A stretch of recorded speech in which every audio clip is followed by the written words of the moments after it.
தகவல் தொழில்நுட்பத்தில் தமிழ்நாடு காவல்துறை பின்தங்கியுள்ளது என்று சென்னை உயர்நீதிமன்றம் வருத்தம் தெரிவித்துள்ளது. மோசடி புகார் குறித்து மேலூரை சேர்ந்த மனோகர் தாஸ் என்பவர் சென்னை கோயம்பேடு காவல் நிலையத்தில் புகார் அளித்துள்ளார்.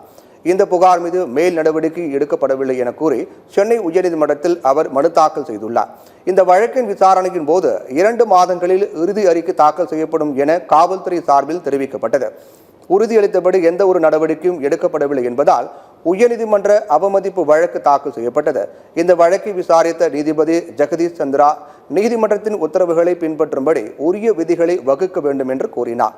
உத்தரவுகள் அமல்படுத்தப்படுவதை ஆன்லைன் முறையில் கண்காணிக்கப்படுவதாக கூறினாலும் கூட கள நிலவரங்கள் வேறாக இருப்பதால் ஒவ்வொரு முறையும் நீதிமன்றத்தின் கதவை தட்ட வேண்டியதாக இருப்பதாகவும் குறிப்பிட்டார். தமிழ்நாடு காவல்துறை தகவல் மற்றும் தொழில்நுட்பத்தில் பின்தங்கி இருப்பதாக சென்னை உயர்நீதிமன்றம் வேதனை தெரிவித்துள்ளது. தமிழகத்தில் உள்ள விசாரணை அமைப்புகளை முழுமையாக டிஜிட்டல் மயமாக்குவதற்கான காலம் வந்துவிட்டது எனவும் தெரிவித்துள்ளது.